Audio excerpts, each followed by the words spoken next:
Hello everyone, நான் Madan Gauri and hello my dear MG squad. First விஷயம் என்ன அப்படின்னு பார்த்தீங்கன்னா, ட்ரம்ப் வந்து அடுத்து இந்தியா பக்கம் தான் திரும்புவாருன்னு நம்ம ஆல்ரெடி பேசியிருந்தோம். பேசின மாதிரியே பார்த்தீங்கன்னா, இப்போ இந்த வீடியோ நீங்க பார்த்துட்டு இருக்கிற இதே நேரத்தில 200 இந்தியன்ஸ் அமெரிக்கால வாழ்ந்துட்டு இருந்தவங்க 200 பீப்பிள் ஒரு ஃப்ளைட்ல போட்டு இந்த ஃப்ளைட் நார்மல் ஃப்ளைட் கிடையாது. லக்ஸரி ஃப்ளைட் கிடையாது. இது ஒரு ஆர்மி ஃப்ளைட். கிட்டத்தட்ட நூற்றுக்கணக்கான பேர் இருக்கக்கூடிய இந்த ஃப்ளைட்ல ஒரே ஒரு டாய்லெட் தான் இருக்குது. யோசிச்சு பாருங்க அப்போ எப்படி இருக்கும்னு.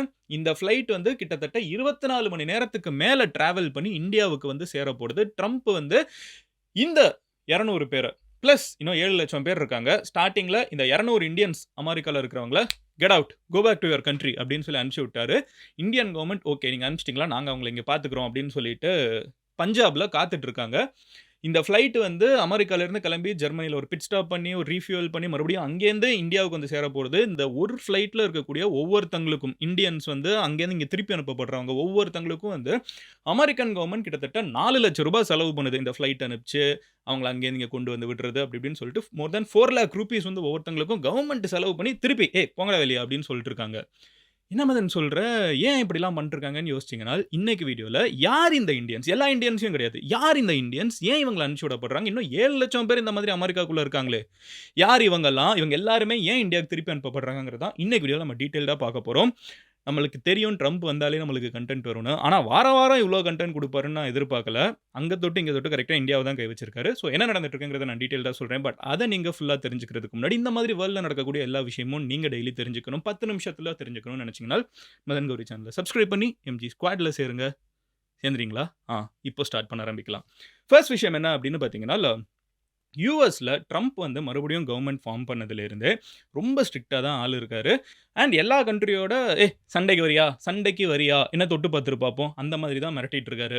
ஸோ ட்ரம்போட மிகப்பெரிய பிரச்சனை என்னன்னு பார்த்தீங்கன்னா, அமெரிக்காவுக்குள்ள 2 விஷயங்கள் பெர்மிஷன் இல்லாம வந்துட்டு இருக்குதுங்கிறது தான் ட்ரம்போட முக்கியமான புரோபகண்டா ஃபார் திஸ் டெர்ம். ஓகே. இந்த தடவ ஆட்சி செய்றப்போ அமெரிக்காவுக்குள்ள 2 விஷயம் தேவையில்லாம வந்துட்டு இருக்குது. இந்த 2 விஷயமும் அமெரிக்காவோட எக்கானமிய, அமெரிக்காவோட வளர்ச்சியவே வந்து நாசமாக்கிட்டு இருக்குதுன்னு ட்ரம்ப் சொல்றாரு. அந்த 2 விஷயங்கள் என்னன்னு பார்த்தீங்கன்னா, 1 ஃபென்டனில் அப்படின்னு சொல்லப்படக்கூடிய ஒரு பர்ட்டிகுலர் போதைப் பொருள். ஓகேவா? இது வந்து கேன்சருக்கு கூட ட்ரீட் பண்ணுவாங்க. பட் இத வந்து போதைக்கு நெறைய பேர் அமெரிக்கால யூஸ் பண்ணிக்கிறாங்க. இந்த ஃபென்டனில்ங்கிற ஒரு போதைப் பொருள் தான் வந்து இப்ப அமெரிக்கால ரொம்ப அதிகமா மக்கள்னால யூஸ் பண்ணப்படுது. இதனால அங்க மக்கள்லாம் வந்து ரொம்ப சோர்வடைஞ்சு நெறைய பேர் ஓகேவா? நெறைய பேர் இதுக்கு அடிக்ட் ஆயிட்டு இருக்காங்கன்னு ஒரு பெரிய பிரச்சனை இருக்குது. ஸோ இது எந்தெந்த கண்ட்ரில இருந்து வருது அப்படின்னு பார்த்தீங்கன்னா, அ கனடால இருந்து உள்ளுக்குள்ள நெறைய வருது. மெக்சிகன் கேங் எல்லாம் இத கொண்டு வர்றாங்க.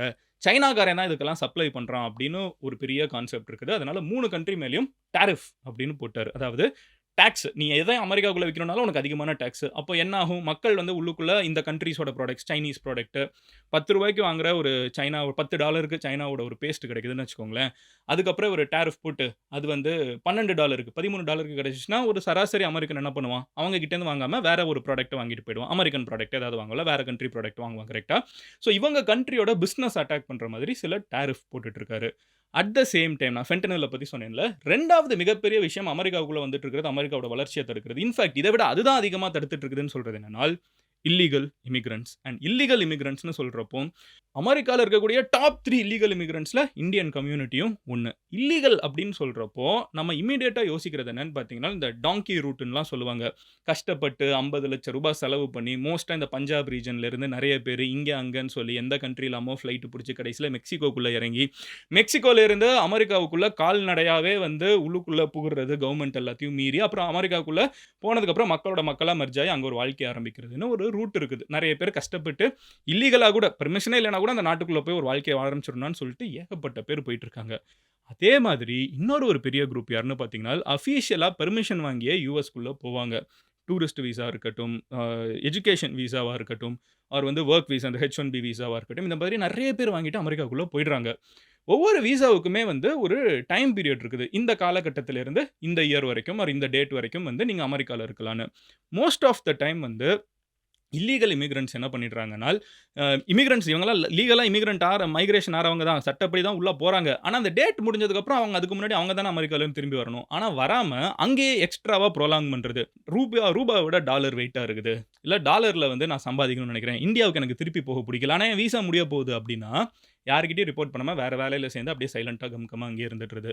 இந்த மாதிரியும் நெறைய பேர் அமெரிக்கால இருக்காங்க அப்படின்னு நான் சொல்லலங்க. அப்படின்னு ட்ரம்ப் சொல்லிட்டுருக்காரு.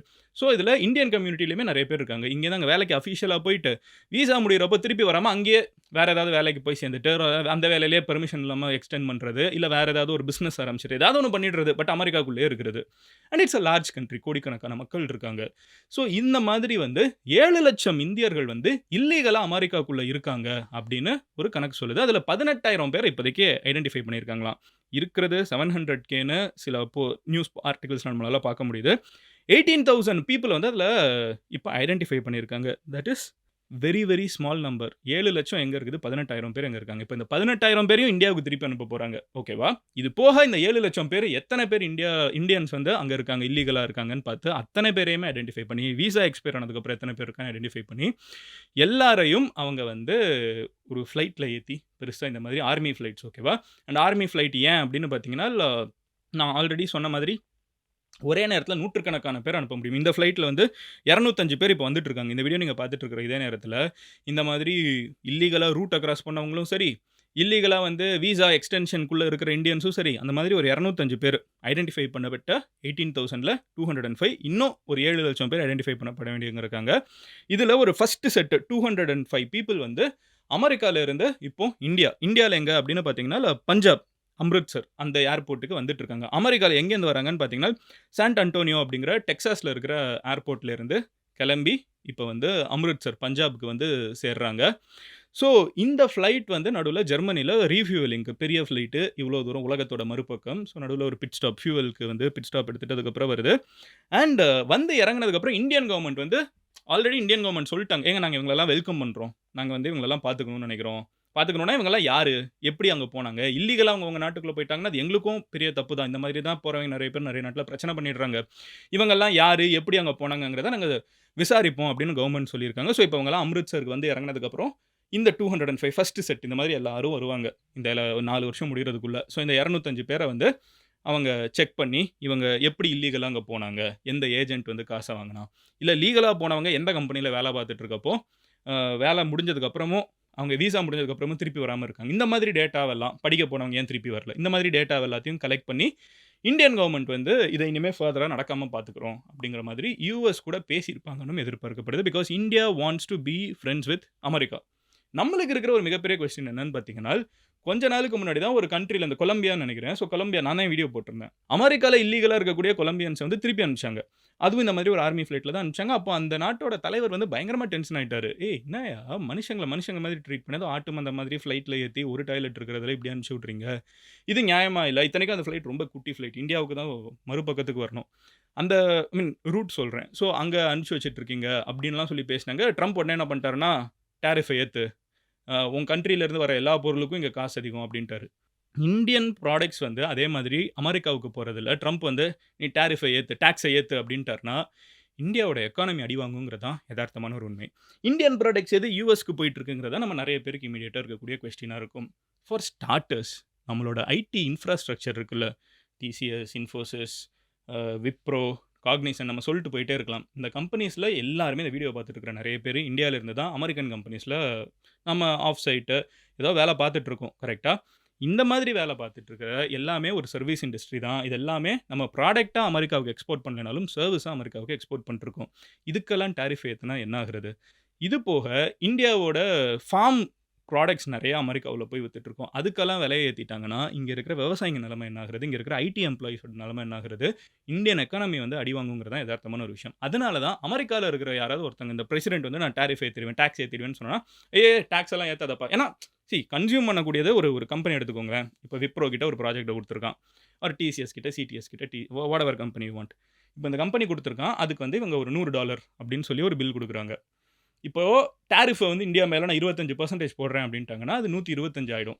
இப்போ அந்த கன்சியூமர் அமெரிக்கால இருக்கிற கிளையன்ட் என்ன பண்ணுவான்? ஒருத்தன் 125 இந்தியா வந்து சொல்றான். அதுல 25 நம்ம டாக்ஸா கட்டுறோம். இப்போ வந்து ஸ்ரீலங்கால இருந்து ஒருத்தன் வந்து இத குடுக்குறான். ஆனா வந்து அது ஒரு $100க்கே குடுக்குறான்னா, அவங்களுக்கு போவாங்கல்ல. 110 குடுத்தா கூட போவாங்க. இங்க 125 இருக்குது. So alternate countries so Indian business அப்போ என்ன ஆகும்? இருக்கிற ஒரு பிஸ்னஸ் போகும். இந்த மாதிரி கொஞ்சம் கொஞ்சமா இந்தியன் பிஸ்னஸ்லாம் அடி வாங்கும். ஸோ இது நடந்துறக்கூடாதுங்கிறதுக்காக தான் நம்ம ட்ரம்போட ஃப்ரெண்ட்லி அப்ரோச் எடுத்துக்கிறோம். முக்கியமான ரீசன். 2வது ரீசன் என்னன்னு பார்த்தீங்கன்னா, நம்மளுக்கு சைனா வந்து பெஸ்ட் ஃப்ரெண்டா இருந்தா பரவால்ல. பட் சைனாவோடயும் நம்மளுக்கு பிரச்சனை இருக்குது. பாகிஸ்தானோடையும் பிரச்சனை இருக்குது.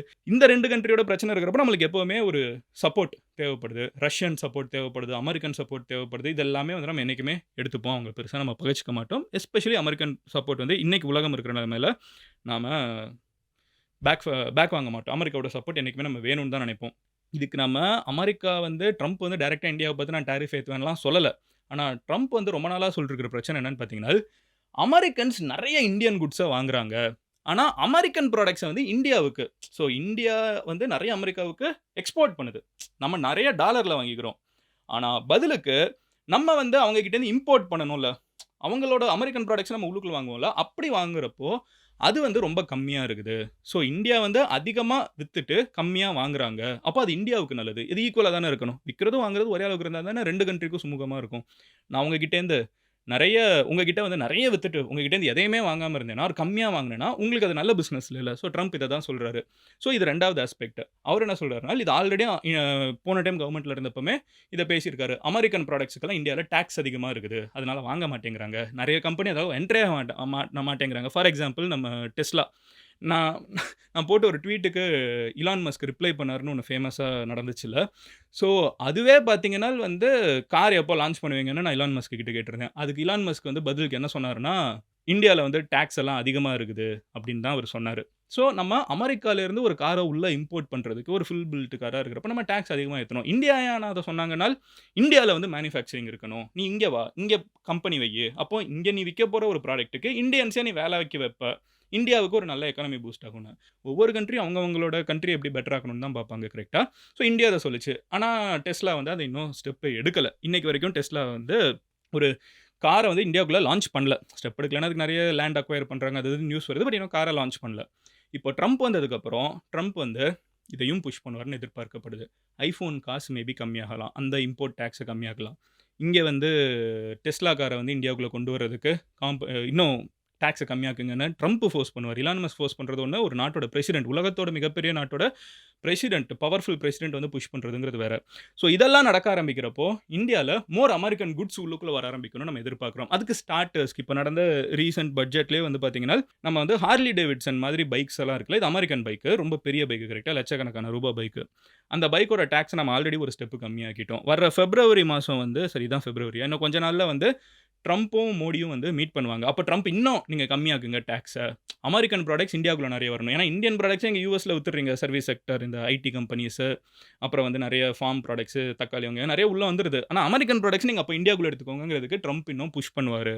ட்ரம்ப் புஷ் பண்றதுக்கு நம்ம மோஸ்ட்டா ஒத்துக்கிட்டு போகுறதுக்கான காரணம், நம்மளுக்கு நம்மளோட எக்கானமி அமெரிக்காவ நம்பி நெறைய இருக்குது. 2வது நம்மளுக்கு சைனா, பாகிஸ்தான் 2 கண்ட்ரி இருக்கிறப்போ, வி நீட் யுஎஸ் ஹெல்ப் அப்படிங்கிறதும் ஒரு எதார்த்தமான ஒரு விஷயம்.